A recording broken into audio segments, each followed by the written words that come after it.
वासुदेवा। बोलिए कृष्ण कन्हैया लाल की जय। सियावर रामचंद्र भगवान की, पवन सुत हनुमान की जय। उमापति महादेव की जय। व्यास जी महाराज की। कथा का समय बदल गया है, शाम को 4 से 7 है, धूप पड़ रही है, तो धूप में फिर कथा सुनने कम लोग आते हैं। बोले इतने ज़्यादा प्रेमी नहीं है कथा के। धन आदि तो बड़े प्रेमी रहे, धूप में भी भागते रहते हैं। धन कमाना हो तो धूप में भी, फिर नहीं देखते सर्दी गर्मी धूप आदि। लेकिन कथा में तो बोले धूप ज़्यादा रहती है तो नहीं आते हैं, इसलिए समय बदल गया है। अब 4 से 7, आज से 4 से 7 बजे की कथा रखी हुई थी, ताकि धूप ना लगे, आराम से प्रेम से भगवान की कथा सुने। तो नारद जी अपना अनुभव बताते हैं कि हमको मंत्र दे करके महात्मा लोग चले गए। मंत्र का भी प्रभाव पड़ता है, मंत्र से भी मन की निर्मलता बढ़ती है। तो धीरे धीरे मन और निर्मल और शांत और शुद्ध हुआ। तो जब जितना मन शांत होता जाता है उतना ही भगवान के प्रति प्रेम बढ़ता जाता है। जितना मन निर्मल होता है उतना प्रेम बढ़ता जाता है। तो अब तो बहुत प्रेम बढ़ गया। एक बार प्रेम में डूबे हुए गांव में कोई ना कोई आ जाता, मिलने आ जाता, इधर उधर की बातें चलने लगती है। अतिशय प्रेम था, व्यवधान पड़ जाता, तो वो वन की ओर चले गए। एकांत में बैठ के भगवान का ध्यान करें। यहाँ बहुत व्यवधान डालते हैं कुछ लोग। भगवान के जो प्रेमी भक्त लोग होते हैं, हिमालय की गुफाओं में दुर्गम स्थान पर जाके वहाँ रहते, रहने वाले शहर के थे लोग। तो रोड के किनारे घर ढूंढते हैं। क्यों ढूंढते हैं? कि आना जाना सुलभ होते, लोग आते जाते रहे। और जो साधक होते भक्त, वो ऐसी जगह जहाँ कोई आए ना। गौमुख है, जो गौमुख के ऊपर भी स्थान है एक, तपोवन बोलते, वहाँ लोग बर्फ के ग्लेशियर वहाँ जाके रहते हैं। कोई पहुँचे न, व्यवधान न डाले, भक्त लोग होते हैं। तो एकांत पसंद करते हैं, एकांत में रस आस्वादन करें, भगवान का ध्यान का आनंद ले, दर्शन का आनंद, जो अंदर प्रभु हैं। तो इन्होंने भी ऐसा निश्चय किया और जंगल की ओर एकांत में पहुँचे। वहाँ एक पवित्र सरोवर था, कोई तीर्थ होते पवित्र, वो भी पान करने से मन निर्मल होता है। तो सरोवर का जल पान किया तो मन और निर्मल हो गया। वहाँ एक वृक्ष था जहाँ पर किसी महात्मा ने साधना की होगी, तो स्थान भी पवित्र हो गया। उस पवित्र स्थान पे जाके बैठे तो और मन शांत हो गया। तब तो ये बैठ गए तो समाधि लग गई, मन इधर उधर जाना रुक गया मन का, इसी को समाधि कहते हैं। हमारी लगती नहीं है समाधि, मन भागते ही रहता है। घंटे भर भी बैठे रहो तो भी समाधि नहीं लगती है, तो भी मन नहीं रुकता, भागते ही रहता है।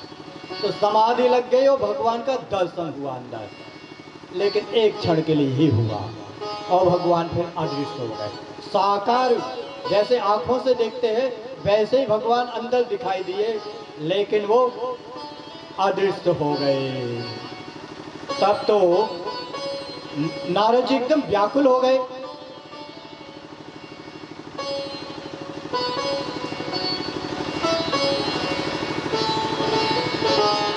नारद जी व्याकुल हो गए। उनको तो ऐसा लगा जैसे हमारी पूरी पूंजी खत्म, इतनी मेहनत से पूंजी प्राप्त हुई थी वो सब लुट गई। ऐसे बेहोल हो गए जैसे मड़ी चली गई हो सर्प की। भगवान का दर्शन जो अंदर मिल रहा था और उनके दर्शन से जो आनंद मिल रहा था वो सब गायब। व्याकुल हो गए, आंखें खोली, घबरा गए, क्या हुआ? तभी आकाशवाणी हुई, बड़ी गंभीर आवाज सुनाई दी। बोले, अविपक्व कषायाणाम दुर्दर्शोहम को योगी नाम। जिनका मन निर्बल नहीं हुआ है और चंचल है, ऐसे लोगों को मेरा दर्शन बहुत दुर्लभ है। जबकि है अंदर ही, लेकिन बहुत दुर्लभ है। ऐसे लोगों को मेरा दर्शन, तुमको दर्शन दिया मैंने, कृपा करके दिया। अभी तुम अधिकारी नहीं थे, मेरे दर्शन के लिए योग्य नहीं थे, पात्र नहीं थे, लेकिन मैंने कृपा कर दी। भगवान तो दयालु है, कृपा कर दी और कृपा पूर्वक मैंने दर्शन दिया। बोले क्यों दिया? क्योंकि लाभ होता तो फिर लोभ बढ़ता है। जिमी प्रति लाभ लोभ अधिकारी। तो अब तुम्हारा मन बहुत एकाग्रता पूर्वक लगेगा ध्यान में, चिंतन में, श्रवण में, इसलिए मैंने थोड़ा सा दर्शन दिया। अब तुम मेरा चिंतन करना, मेरी कथा का श्रवण करना, तो तुम्हारा मन और निर्मल हो जाएगा। अगले जन्म में तुम मेरे भक्त बन के प्रकट होगे। ऐसी आकाशवाणी हुई। तब तो भगवान का दर्शन तो पा चुके थे, और उनके दर्शन जनित जो आनंद नारद जी को मिला था वो बार बार याद आता। अब तो मन कहीं नहीं लगता, इधर उधर कहीं उसी आनंद को पाना चाहते। जैसे कोई कहीं का समोसा खा ले और लोग इधर उधर का समोसा खिलाएं तो वही स्वाद याद आते हैं। बोले वैसे समोसे नहीं है, वैसा स्वाद नहीं है समोसे का। तो समोसे का स्वाद तो चखा है, तो बार बार मन करता है वहाँ के समोसे खाने का, उस दुकान के वहाँ के चाट खाने का मन करता।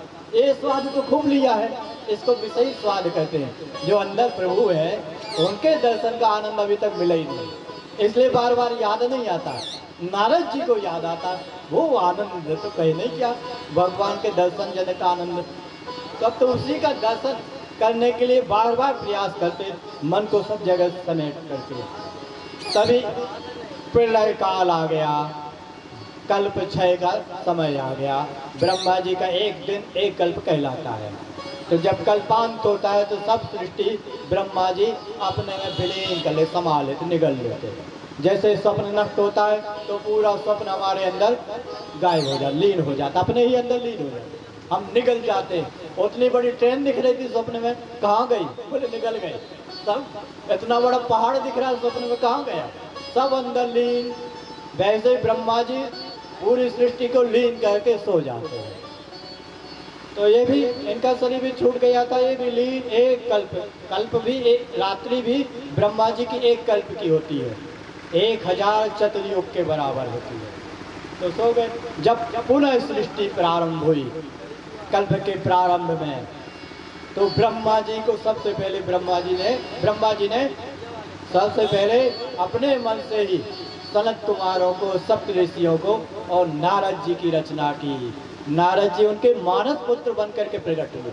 कहाँ थे दासी पुत्र, और कहाँ बन गए ब्रह्मा जी के मानस पुत्र। इन्होंने इतना उत्थान कैसे कर लिया, अपने इतनी तरक्की कैसे कर ली, आत्मोत्थान। दासी पुत्र से देवर्षि नारद भगवान के परम भक्त बन गए। कौन सी ऐसी साधना की थी इन्होंने? बोले इन्होंने साधना की थी, भगवान की कथा सुनी थी। वो महात्मा लोग चतुर्मास में आए थे, ये बालक थे, बस वहाँ से शुरू की। भगवान की कथा सुनते सुनते भगवान के प्रति प्रेम जागा, उनके सारे दोष धुल गए, मन निर्मल हो गया, और भगवान के दर्शन प्राप्त हुए, और भगवान के पार्षद बन के उत्पन्न हुए। और उनके हृदय में तो अब ऐसा प्रेम, जब भी भगवान को याद करते, आंखें बंद करते, भगवान साकार की तरह अंदर प्रकट हो जाते हैं। उनको प्रयास नहीं करना पड़ता, जैसे हमको प्रयास करना पड़ता भगवान के चरणों का ध्यान करते।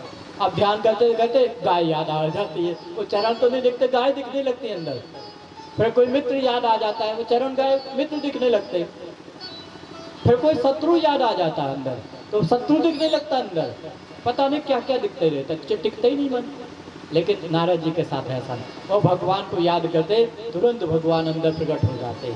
जैसे कोई सेवक को याद करे, तुरंत सेवक दौड़ा चला आता है जी बोलता हुआ, वैसे ही भगवान उनके हृदय में तुरंत प्रकट हो जाते हैं। ऐसे अब तो परम भक्त बने, परम आनंद में रहते हैं, रमण करते तीनों लोकों में, 7 लोकों में घूमते रहते हैं, 14 लोकों में, और लोक के बाहर भी, ब्रह्मांड के बाहर भी, वैकुंठ लोक भी चले जाते हैं, जहाँ सब नहीं जा पाते हैं। देवता लोगों को भी वहाँ जाने की अनुमति नहीं है, जा ही नहीं सकते, लेकिन वहाँ भी विचरण करते रहते। ऐसे नारद जी बन गए। साधना क्या की थी? भगवान की कथा सुनी थी, प्रेम से, एकाग्र मन से, ऐसे चंचल मन से नहीं। कोई आ गया तो उसी को देखने लगते, वो जब तक गया नहीं तब तक देखते रहते। ये तो चंचल चित्त, ऐसे से ज़्यादा लाभ नहीं मिलता। एकाग्र चित्त से सुनना चाहिए। जैसे नारद जी थे बच्चे, लेकिन सुनते थे बिल्कुल एकाग्र चित्त से, कुछ इधर उधर नहीं देखते थे। संबंध बहुत निभा लिए, पूरा जीवन ही चला गया संबंध निभाते निभाते। अब वही निभाते रह जाएंगे जिनसे असली संबंध है भगवान से, वो संबंध हम भुलाए रहे और संबंध निभाते रहे तो क्षण भर में सब टूट जाएंगे। कोई संबंधी नहीं, वही जो अपने कहलाते हैं वही ले जाके आग लगाते हैं। जरा से भी दया नहीं आती इनको कि आग न लगाए। खुद लगा के आते हैं परिजन, जिनसे संबंध खूब निभाते रहे वही ले जाते हैं, सिर फोड़ते हैं, खोपड़ी में मारते हैं, लकड़ी और ऐसा तेल जल डालते हैं कुछ बचा ना रह जाए, ऐसी दुश्मनी निभाते हैं तो कुछ शेष ना रह जाए। जिनसे इतना प्रेम करते रहे, बंधन में बंधे रहे, संबंध निभाते रहे, और जो हितैषी हैं भगवान उनको भूले, ज़्यादा संबंध निभाने में न लगे इस समय, बाद में लगाना, इतने आज्ञाकारी भी नहीं हमें आज्ञा भी नहीं देना चाहिए आप लोगों से, सब बड़े हैं।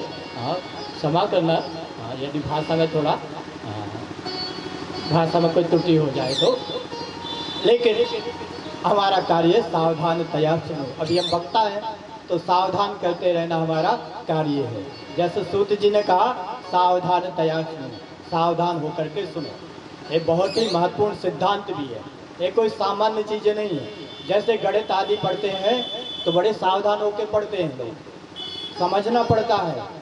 वैसे यहाँ जो बातें बताई जा रही है ये कोई मनोरंजन के लिए कथाएं नहीं है कि मनोरंजन हो रहा है, टाइम पास हो रहा है, टाइम पास के लिए नहीं है। यहाँ से हमको युक्ति मिल जाएगी अपने मन को निर्मल करने की, मन को शांत करने की, मन की निर्भयता को बढ़ाने की, चिंता राग द्वेष को दूर करने की युक्ति मिल जाएगी यदि सावधान होकर के सुनेंगे तो। उपाय मिल जाएगा। इसी जगत में रहते रहते मुक्त रहेंगे, आनंद से परिपूर्ण रहेंगे, परमानंद में रमण करेंगे तो रास्ता मिल जाएगा, रास्ता खुल जाएगा।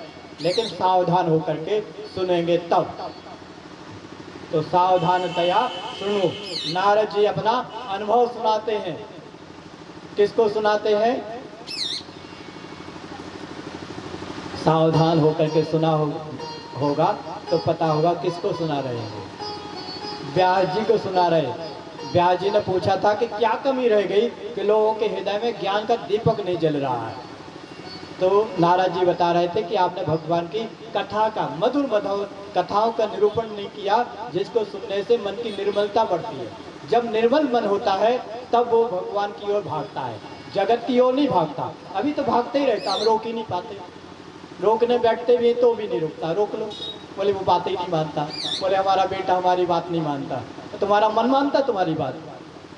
बेटा तो नहीं मानता, उसकी तो बड़ी शिकायत करते रहते हैं। मन मानता है तुम्हारी बात कि तुमने रोका, लगा दिया भगवान के चरणों में तो लग गया? मानता है कि नहीं मानता? उसकी तो कोई शिकायत नहीं करते।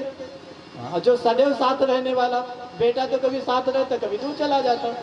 मन तो सदैव साथ रहता है। लोग तीर्थों में जाते वहाँ भी साथ लेके जाते, मन तो लेके जाते। पर्यटन स्थल पर चले जाते, मन साथ में रहता है। और परिवार सहित जाते, वहीं लड़ पड़ते हैं। मन तो साथ में, क्रोध जरा सी बात पर चिढ़ गए, गुस्सा आ गए, वहीं लड़, होटल वाले से लड़ पड़ते हैं। और फिर घूमने जाते मन को अशांत करके, फिर क्या आनंद आएगा?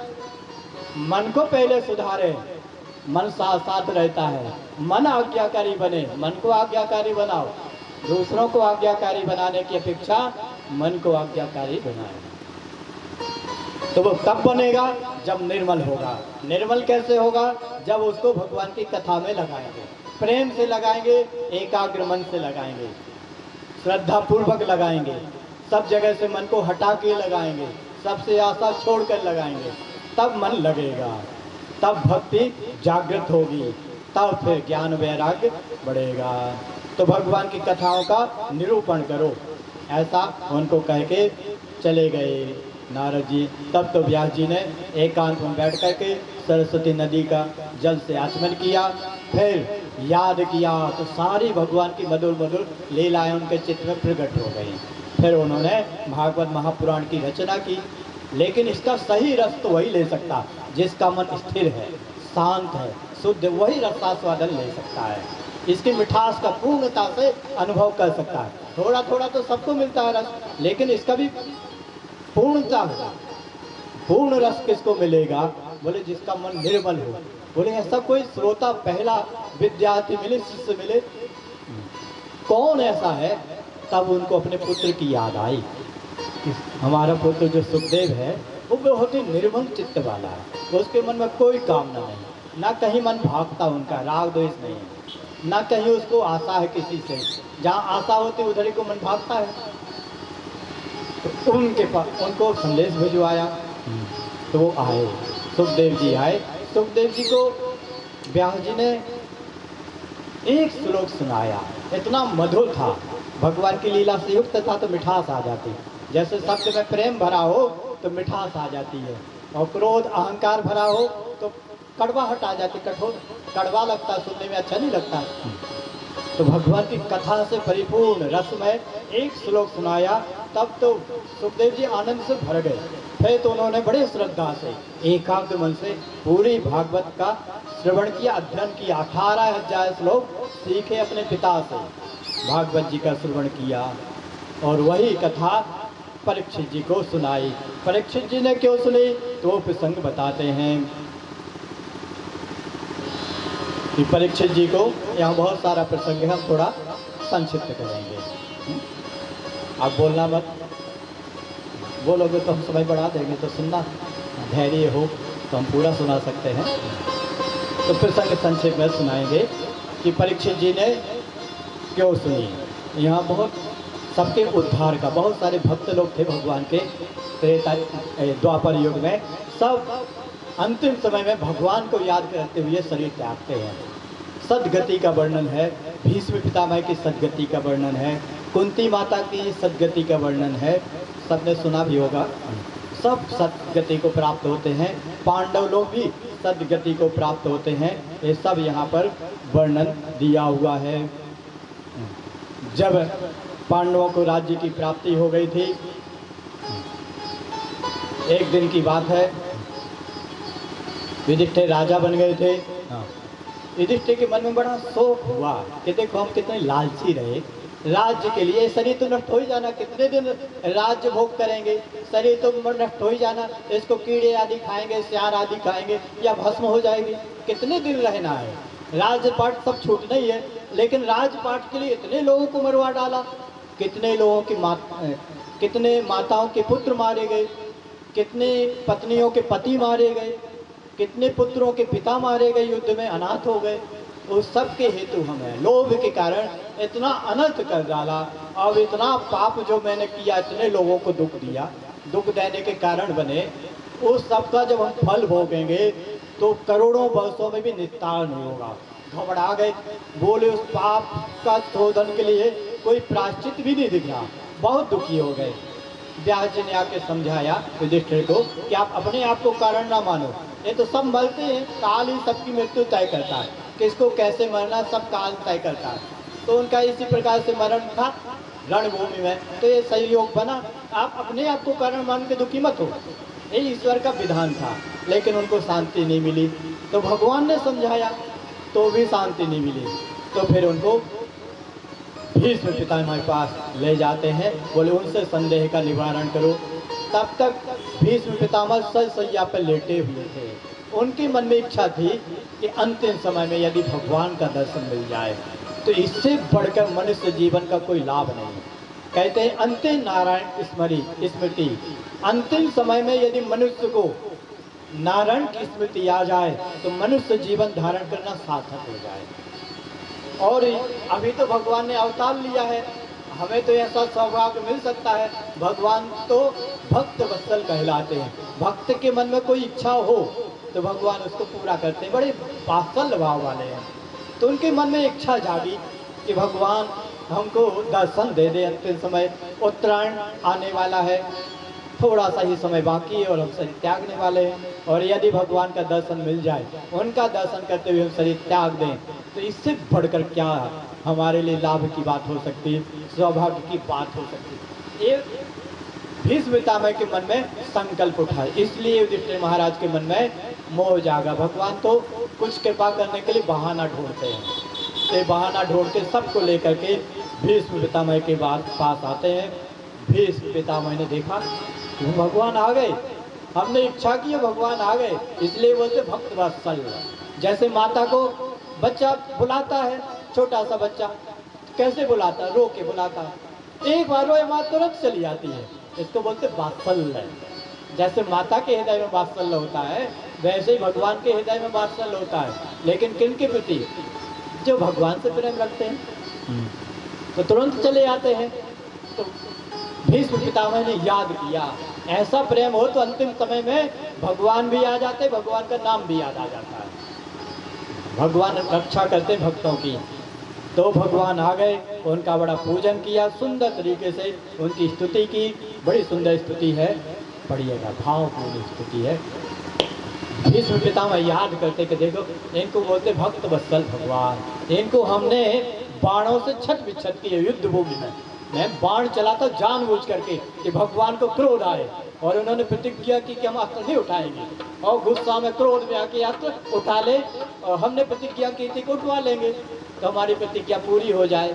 तो गुस्सा दिलाने के लिए मैं बहुत अस्त्र चलाता था, सीने में उनका कवच छिन्न भिन्न कर देता था, और भगवान को गुस्सा नहीं आती थी। एक बार उनको समझ में नहीं आया कि हम इतना उनको गुस्सा दिला रहे हैं लेकिन गुस्सा ही नहीं आते हैं।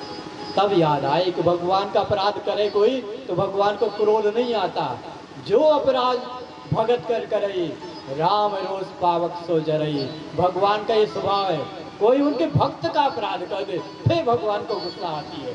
तब तो फिर अभी तो भगवान को वो बाण मार रहे थे, अब भगवान को छोड़कर अर्जुन को बाण मारा, उनका कवच छिन्न भिन्न कर दिया, ऐसे पूरा शरीर लहू लुहान हो गया अर्जुन का। तब भगवान को गुस्सा आई, बोले मूड खड़ा रहे, तुम समझते हो कि हम अपने भक्त की रक्षा नहीं कर सकते? इतना अभिमान तुमको?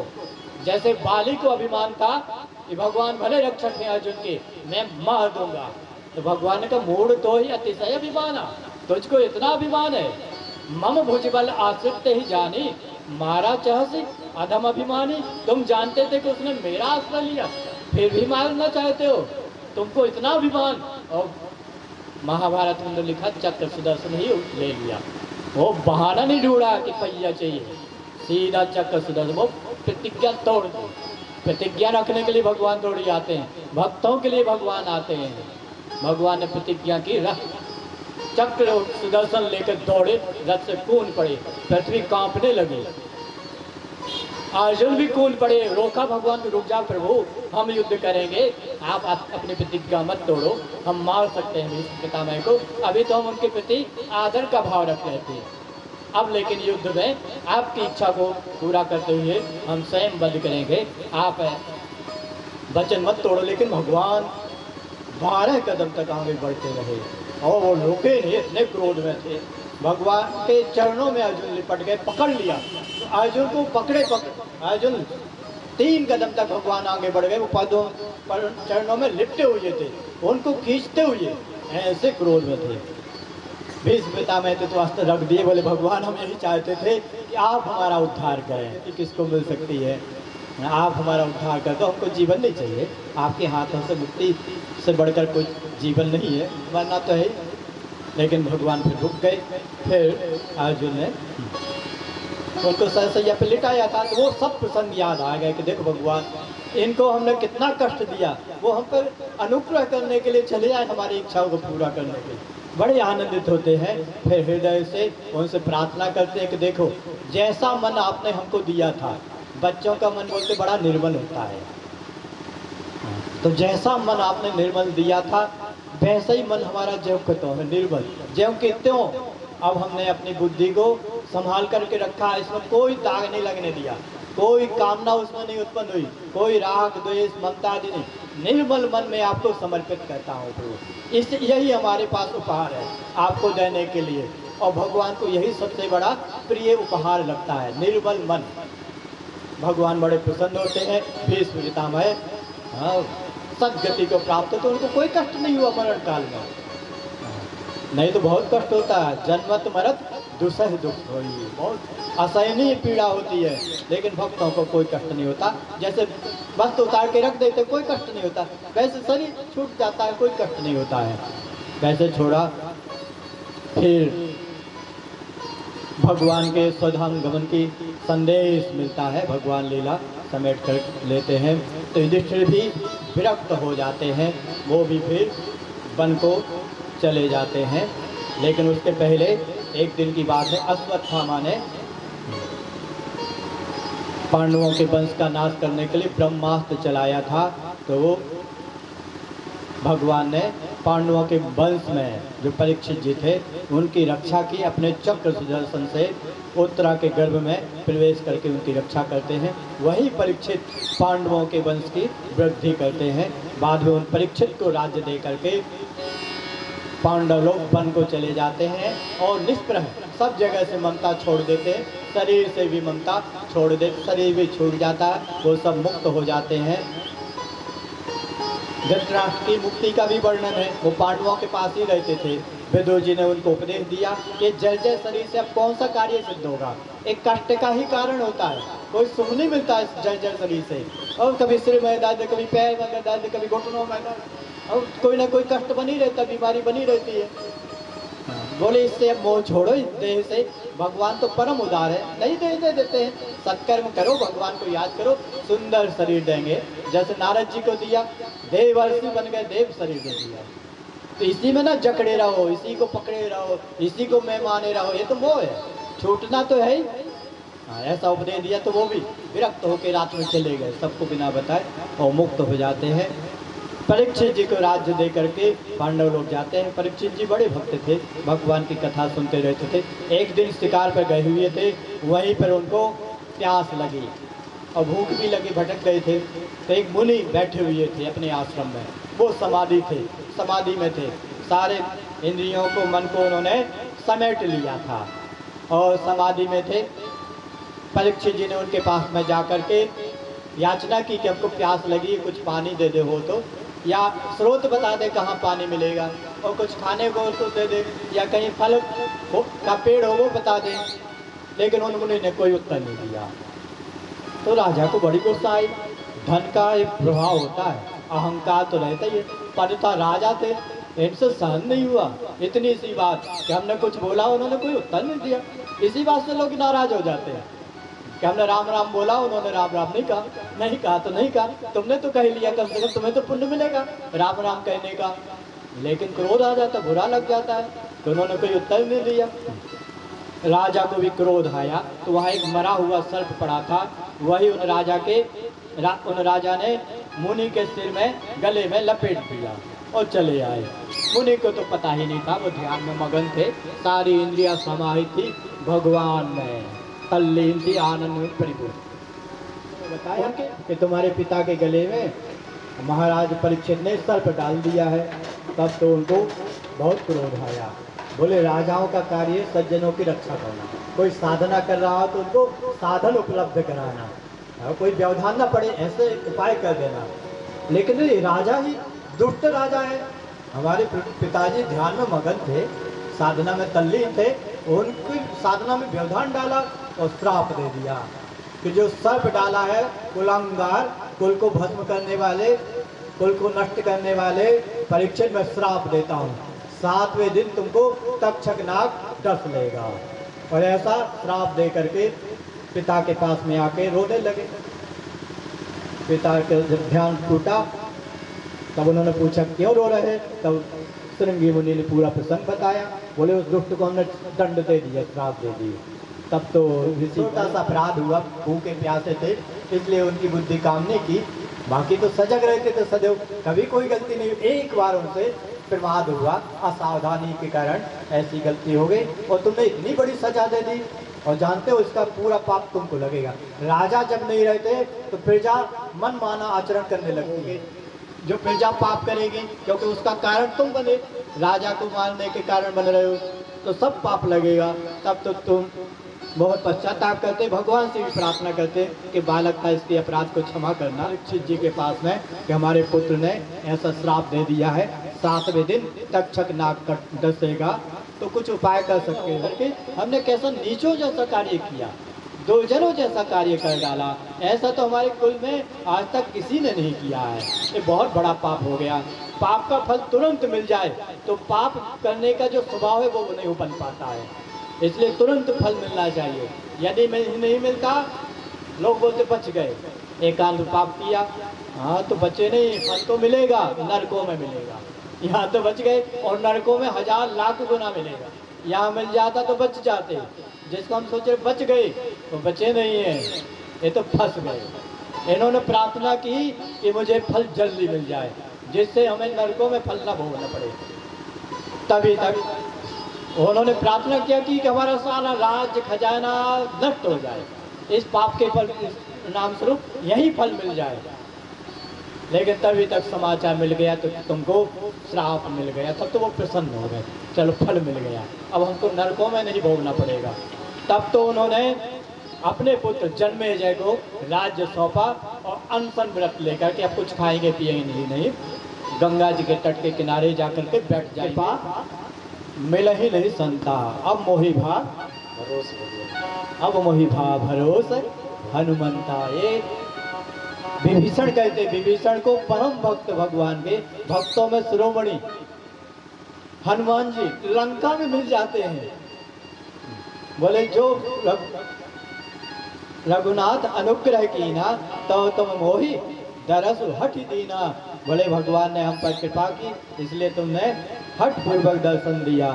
तो वैसे ही परीक्षित जी अनुभव करते हैं कि भगवान की कृपा है, हम पे भगवान की दया है, हम ऐसे नहीं हैं, अनाथ नहीं है, भगवान को हमारी चिंता है। ऐसी अनुभूति हुई, प्रेम की अनुभूति हुई। अब तो उनका पूजन करते हैं और उनका सत्कार करते हैं, उनकी प्रशंसा करते हैं, फिर उनसे पूछते हैं। अतः पृच्छामि संसिद्धिं योगिनां परमं गुरुम। आप तो योगियों के भी परम गुरु हैं, बड़े बड़े मुनि लोग भी आपसे ज्ञान प्राप्त करने आते हैं। तो योगियों के भी परम गुरु हम आपसे प्रश्न करना कर रहे हैं कि जो मरण धर्मा मनुष्य है, जिसकी मृत्यु तो निश्चित है, उसको कोई टाल नहीं सकता है, ये बिल्कुल निश्चित है, बाकी सब तो अनिश्चित है। बोले हमारा बेटा नौकरी करेगा कि नहीं करे, अनिश्चित है। बोले हमारा बेटा व्यापार में सफल होगा कि नहीं होगा, बोले अनिश्चित है। बोले हम ये कार्य कर पाएंगे कि नहीं कर पाएंगे, सब अनिश्चित है। हम ही रहेंगे कि नहीं रहेंगे, भी अनिश्चित है। लेकिन एक तो निश्चित है, वो है मृत्यु। तो जिनकी मृत्यु निश्चित है उनको क्या करना चाहिए? सर्वश्रेष्ठ कार्य पुरुषस्य यत् कार्यम निर्माणस्य सर्वथा यत् श्रोतव्यम। उनको जो सुनना चाहिए वो बताइए, क्या सुनना चाहिए? अथो जप्यम, क्या बोलना चाहिए? बात तो करते ही वाणी मिली है, तो क्या बोलना चाहिए? यत् कर्तव्यम, क्या कर्म करना चाहिए? मनुष्य को, ऐसे मनुष्य को हे प्रभु स्मर्तव्यम, क्या स्मरण करना चाहिए? पता नहीं क्या क्या याद करते रहते हैं। एक व्यक्ति ने अपनी पत्नी के ऊपर केस दायर कर दिया, मानहानि का। कोर्ट में केस चला, पतिदेव को बुलाया गवाही के लिए। जज साहब ने पूछा पतिदेव से कि तुमने केस चलाया पत्नी पर मानहानि का, क्या तुम्हारा अपमान किया तुम्हारी पत्नी ने कि तुमने केस चलाया? तो पतिदेव ने बताया कि हमारी पत्नी ने हमको ऊद बिलाव कहा था 3 साल पहले। तो जज साहब ने कहा 3 साल पहले ऊद बिलाव कहा था तो कह दिया था, लेकिन अब 3 साल बाद केस क्यों दायर किया तुमने मानहानि का? बोले पहले हम ऊद बिलाव जानते नहीं थे, तो हमने सोचा कोई हमारी तारीफ की होगी। आज हम बच्चे को पढ़ा रहे थे तो उसमें ऊद बिलाव का चित्र देखा, वो तो एक जानवर होता है, तो हमको जानवर कहा।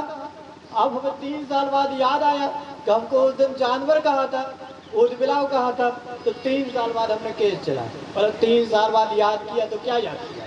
तो पत्नी ने ऊद बिलाव कहा। ऐसी ऐसी बातें याद करते रहते हैं। याद क्या करना चाहिए? सावधान रहना चाहिए। हम सावधान नहीं रहेंगे तो ऐसी बातें याद आती रहती हैं। व्यर्थ की बातें हैं, कोई मतलब की तो है नहीं, कलह बढ़ाने वाली बातें, उन्हीं को याद करते रहते हैं। इससे कोई शांति थोड़ी बढ़ती है। तो क्या याद करना चाहिए वो मुझे बताएं। जानते हैं क्या याद करना चाहिए? आप लोग तो जानते होंगे, परीक्षित जी नहीं जानते थे कि हमको क्या याद करना चाहिए। तो परीक्षित जी पूछते हैं कि आप हमें बताएं कि जिनकी मृत्यु निश्चित ही है तो उनको क्या याद करते रहना चाहिए, वो मुझे बताइए। और भुरु ही यद्वा विपर्ययम, और इसके विपरीत भी बताइए, क्या याद नहीं करना चाहिए, क्या नहीं बोलना चाहिए, क्या नहीं सुनना चाहिए, क्या नहीं करना चाहिए, वो भी मुझे बताइए। बच्चे लोग क्या कर रहे हैं?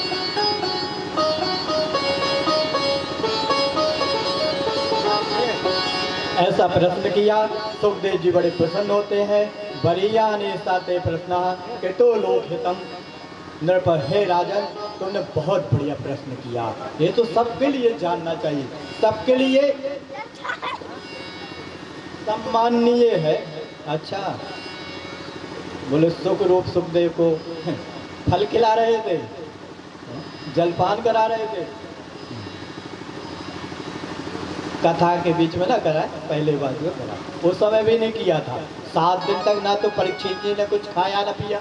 बोले हमें मृत्यु का भय ही नहीं है, भूख से प्यास से हमारे प्राण निकलने वाले नहीं, ये तो निश्चित है। तो नहीं खाएंगे तो भी जिएंगे, हम लोग तो इसलिए खाते हैं कि मर जाएंगे नहीं खाएंगे तो। बोले हम मरेंगे नहीं, बिना खाए भी रह जाएंगे। तो 7 दिन तक बोले कुछ नहीं खाया पिया, और बोले हमें कहीं जाना भी नहीं। अब बोले विस्तार से आप सुनाइए। बोले विस्तार से क्यों बोला? विस्तार का अर्थ क्या? तो एक बड़े अच्छे संत ये अखंडानंद जी महाराज बोले विस्तार का अर्थ ये है, विस्तार से सुनाइए कि हमें जल्दबाजी नहीं, हम बिस्तर लेके आए हैं, हमें कहीं नहीं जाना, आप विस्तार से सुनाइए, हमें कहीं जाना नहीं है, सुनाइए आप। तो बिस्तर लेकर के आए हैं, तो विस्तार से सुनाइए। तो 7 दिन तक सुखदेव जी को भी ना तो भूख प्यास लगी और ना परीक्षित जी को, ऐसे तल्लीन हो गए। तो ना उनको भी भागवत कथा के समय न खिलाए, बाद में खिलाए। सुखदेव जी बड़े प्रसन्न हुए। प्रश्न ऐसे करना चाहिए, लोगों को पूछने ही नहीं आता, पता नहीं क्या क्या पूछते रहते हैं। बोले रामायण में ऐसा क्यों लिखा है, ऐसा क्यों? और व्यर्थ की चेष्टा। बोले रावण के 10 सिर थे, अब वो करवट लेता था तो कैसे लेटा होगा? अब कैसे भी लेटा, तुम्हारी तो समस्या नहीं है, तुम्हारे तो 10 सिर नहीं है कि तुम उपाय पूछ रहे हैं कि कैसे सोता था वो करवट लेके। तुम्हारे 10 सिर है क्या कि तुम उपाय पूछ रहे हैं कि वो कैसे सोता था, उसी उपाय से हम भी सो जाएंगे? तो व्यर्थ की प्रश्न क्यों करते रहते हो? का की चेष्टा, का के दंत परीक्षा, कौवे के कितने दांत होते हैं? तुम जान भी लोगे तो क्या कर लोगे? तुमको क्या लाभ मिल जाएगा? तो व्यर्थ के प्रश्न नहीं करना चाहिए। महात्माओं से भी जाके लोग ऐसे व्यर्थ के प्रश्न करते रहते हैं। प्रश्न क्या करना चाहिए, परीक्षित जी से जानना चाहिए। सुखदेव जी जैसे परम भक्त, परम ज्ञानी बड़े प्रसन्न होते हैं। बोले तुमने बहुत ही श्रेष्ठ प्रश्न किया है, और ये तो सज्जनों को बहुत ही ऐसे प्रश्नों से आदर अच्छा लगता, प्रसन्नता होती है। विद्वान लोग सम्मान करते हैं, ऐसे प्रश्नों का सम्मान करते हैं। कोई ऐसा प्रश्न करे कि हमारा मन स्थिर नहीं हो रहा है, कोई उपाय बताएं। हम प्रयत्न करते हैं, स्थिर करना चाहते हैं, मन भगवान में लगाना चाहते हैं, कुछ उपाय बताएं, युक्ति बताएं। तो ऐसा कोई जानना चाहे, या हम भागवत श्रवण करना चाहते हैं तो किससे सुने, ऐसा प्रश्न करें। कौन हमको सुना सकता है बढ़िया ढंग से, ताकि हमारा प्रयोजन सफल हो जाए। तो प्रश्न क्या करना चाहिए, कैसे करना चाहिए, वो जानना चाहिए। यहाँ तो बढ़िया प्रश्न किया परीक्षित जी ने, और सुखदेव जी बड़े प्रसन्न हुए। बोले हे राजन, सुनने के लिए तो 1000 बातें हैं। आजकल इतने सारे चैनल टीवी में आते, लोग बैठे बैठे बदल बदल के सुनते रहते हैं, समाचार सुनते। बोले आज तक सुन रहे हैं, आज तक चल ही रहा है। कब से चल रहा है आज तक? वो अभी भी चल रहा है, आज तक है। तो बोले वो समाचार सुनते रहते, बदल बदल के चैनल, कभी मैच देखते रहते बदल बदल के, क्रिकेट मैच देखते तो कभी फुटबॉल मैच देखते, पिक्चरें देखते रहते बदल बदल करके, कमेंट्री सुनते रहते। सुनने के लिए देखने के हजारों चीज़ें हैं, लेकिन इससे आपका कोई लाभ नहीं होगा। क्रिकेट की कमेंट्री सुनने से आपका क्या लाभ हुआ? 5 रुपया मिले, वो लोग जीते तो उनको तो इनाम मिले, आपको क्या मिल गया? आपकी आयु चली गई। उतने घंटे, 3 घंटे सुनते रहे तो 3 घंटे आयु, बहुमूल्य आयु, वो नष्ट हो गई, बर्बाद हो गई, कोई काम नहीं आई। उसका आप सदुपयोग कर सकते थे। तो सुनने के लिए तो हजारों बातें हैं, लेकिन किनके लिए? जिनको विवेक नहीं है क्या सुनना चाहिए, उनके लिए तो हजारों चीज़ें हैं। टीवी खोल के बैठ जाओ, मोबाइल खोल के बैठ जाओ, लेकिन जो विवेकवान है उनके लिए नहीं। श्रोतव्यादीनि राजेंद्र नृणाम संति सहस्रशा, हजारों चीजें सुनने के लिए। अपश्यताम आत्मतत्वम, लेकिन जिनको अपनी खबर ही नहीं किससे हमारा क्या लाभ होने वाला, उनके लिए हजारों चीजें। लेकिन जो अपना कल्याण करना चाहते हैं, तस्मात् भारत सर्वात्मा भगवान ईश्वरो हरि श्रोतव्या के तव्यश्च स्मर्तव्यश्च इक्षताम अभयम।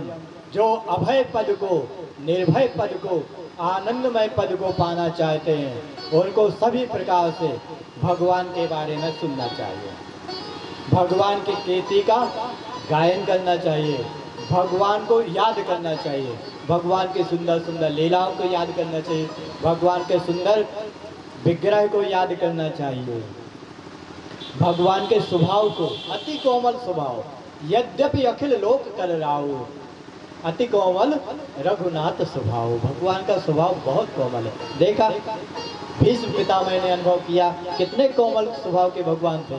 भगवान से भीष्म पितामह ने प्रार्थना की कि आप ऐसे ही खड़े रहो, मुस्कुराते हुए खड़े रहो जब तक कि हमारे प्राण न निकल जाए। हम आपका दर्शन करते करते और शरीर छोड़ना चाहते तो भगवान खड़े रहे।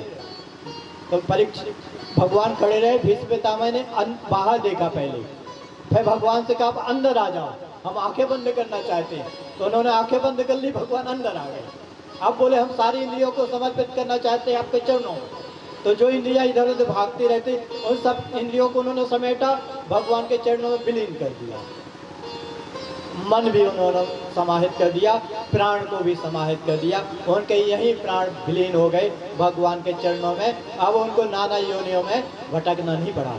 तो भगवान से जो जो कहते गए भगवान भीष्म पितामह के लिए वो सब करते गए। ऐसे भक्त बस यद्यपि अखिल लोक के राहु, कोई सामान्य नहीं, उनके एक रोम में रोम रोम प्रति लागे कोटि कोटि ब्रह्मांड। ऐसे प्रभु लेकिन अत्यंत कोमल स्वभाव के हैं, अत्यंत दयालु स्वभाव के, करुणामय स्वभाव के। तो भगवान के स्वभाव को सुनना चाहिए। कथाओं में भगवान के स्वभाव का वर्णन किया जाता है। उमा राम स्वभाव जे जाना ताहि भजन तजी भावना आना। जिन्होंने भगवान के स्वभाव को जान लिया वो भगवान के प्रेम के अलावा कुछ नहीं चाहते। भगवान का प्रेम मिल जाए, भगवान हमसे प्रेम करने लगे, बस यही चाहते, वो कुछ नहीं चाहते। भगवान के प्रिय बन जाएं और कुछ नहीं चाहते। जिन्होंने जाना और जिन्होंने नहीं जाना वो तो हजार चीजें चाहते, लाख चाहते, लेकिन जिन्होंने भगवान के स्वभाव को जान लिया वो कुछ नहीं चाहते, बस भगवान का प्रेम चाहते। तो जन्म लाभ परह पुंसाम अंते नारायण स्मृति। बोले अंतिम समय में भगवान की याद आ जाए, यही सबसे बड़ा मनुष्य जीवन का लाभ है। लोग सोचते हैं इन्होंने बड़ी कमाई की, 4 बंगले बनाए, प्लाट ले लिए एक शहर में, 4 क्या क्या कमाई कर ली। उस कमाई कुछ नहीं जाने वाली। असली कमाई तो वो कर्म की, वो लेके जाएंगे और नरकों में फल भोगते रहेंगे। कौन सा सुख मिलेगा?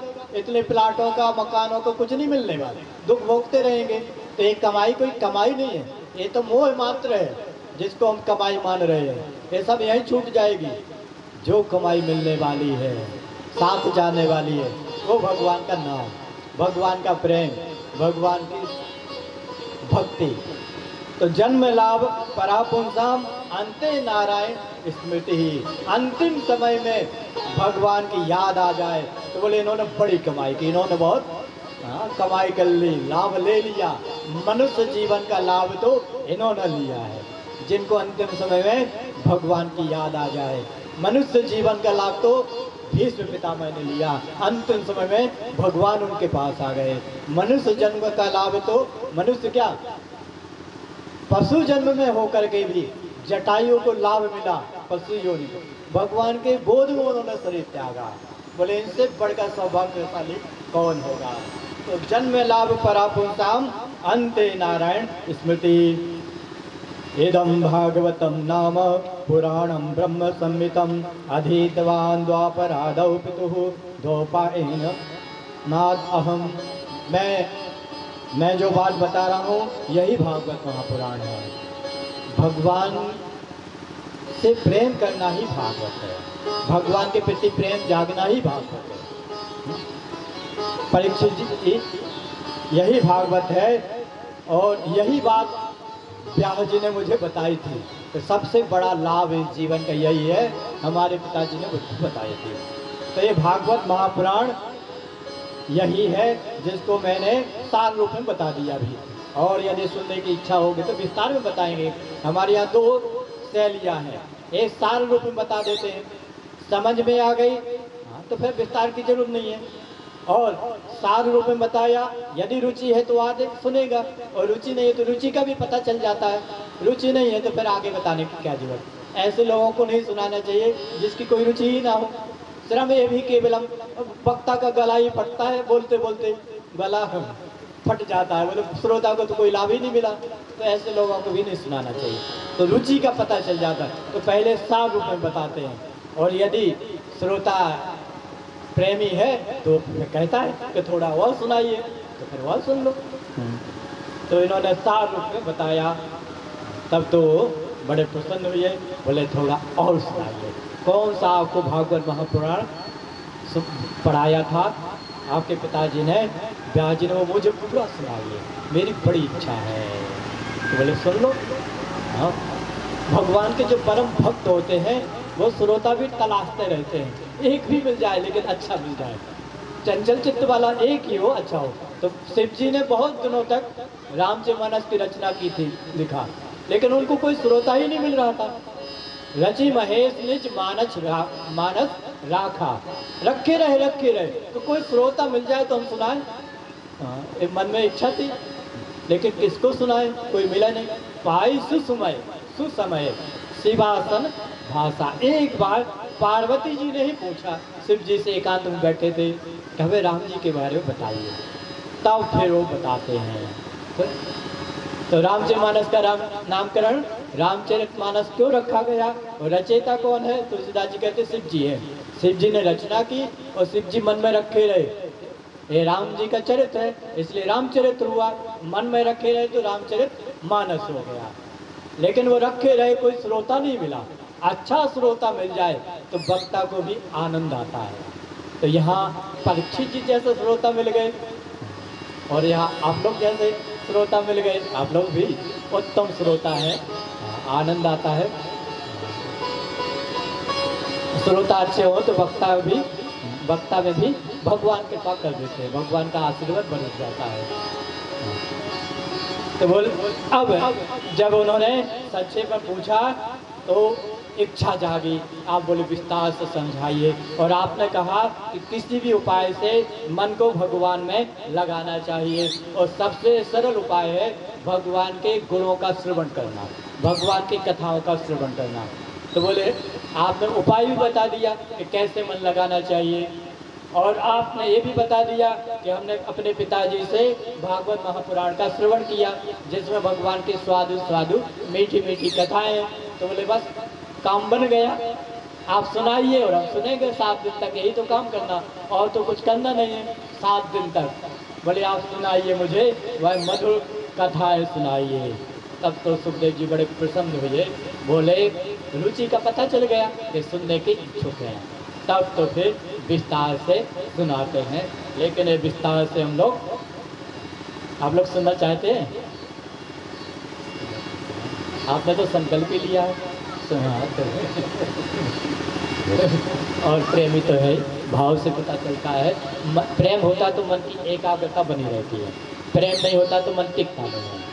प्रेम होता है तो एकाग्रता बनी रहती है, श्रद्धा बनी रहती है, तो उससे पता चल जाता है। जिनका मन एकाग्र होता है उससे पता चल जाता है कि सुनने के इच्छुक है। तो बड़े प्रसन्न हुए सुखदेव जी और विस्तार से सुनाते हैं। लेकिन अब हम लोग कल कथा कल 4 बजे से होगी, लिखा हुआ है 4 बजे से, लिखा 3 बजे से लिखा हुआ है, 4 बजे से होगी, इसलिए कल 4 बजे से आना, 3 बजे से मत आना, नहीं तो फिर आप हमें दोष देंगे। तो हम तो 3 बजे से आ गए, वक्ता महाराज गायब, श्रोता आ गए, वक्ता गायब, वक्ता ही को प्रेम नहीं है। बोले तो श्रोताओं को प्रेम होता है तो आते हैं, लगता वक्ता को ही प्रेम नहीं है इसलिए वक्ता ही नहीं आए। तो ऐसा मत बोलना। 4 बजे से, क्योंकि गर्मी बहुत पड़ रही है, तो इसलिए 4 बजे से कल से कथा होगी, तो समय पे आ जाइए।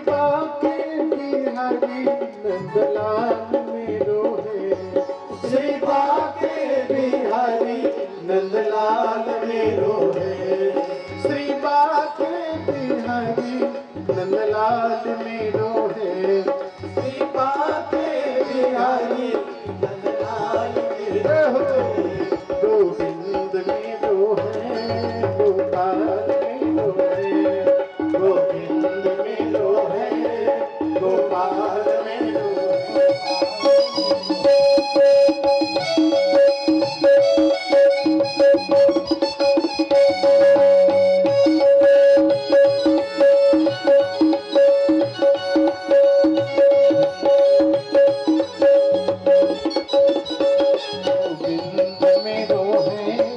गोपाल मेरो है श्री बाके बिहारी नंदलाल मेरो है गोविंद मेरो है गोपाल मेरो है गोविंद मेरो हरि बिहारी नंदलाल मेरो है गोविंद मेरो है गोपाल मेरो है गोविंद मेरो है गोपाल मेरो है गोविंद मेरो है गोपाल मेरो है गोपाल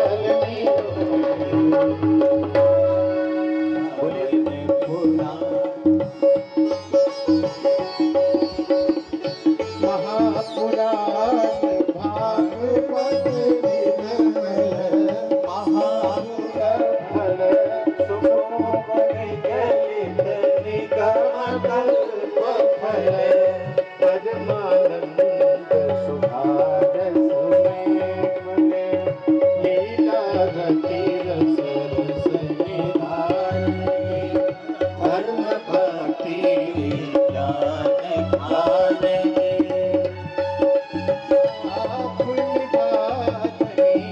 कलिमल मदनी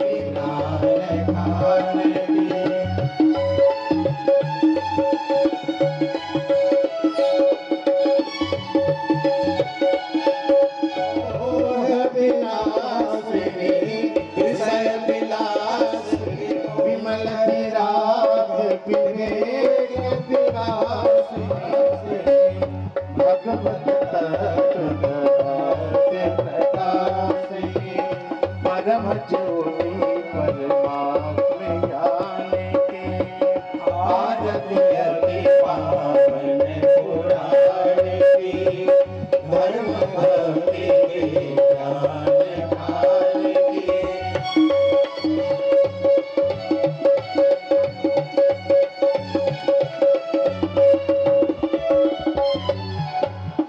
परमहंस मुनि मन उल्लास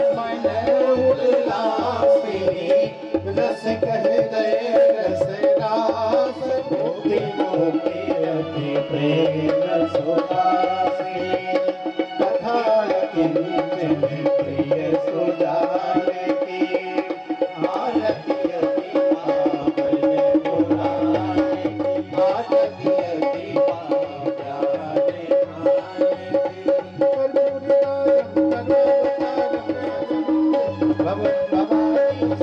त्वमेव माता जन्मा त्वमेव बन्धुः सखा त्वमेव विद्या द्रविणं त्वमेव सर्वं ममैव हरे राम हरे श्याम श्याम श्याम हरे राम राम राम हरे श्याम श्याम हरे राम हरे राम हरे राम हरे श्याम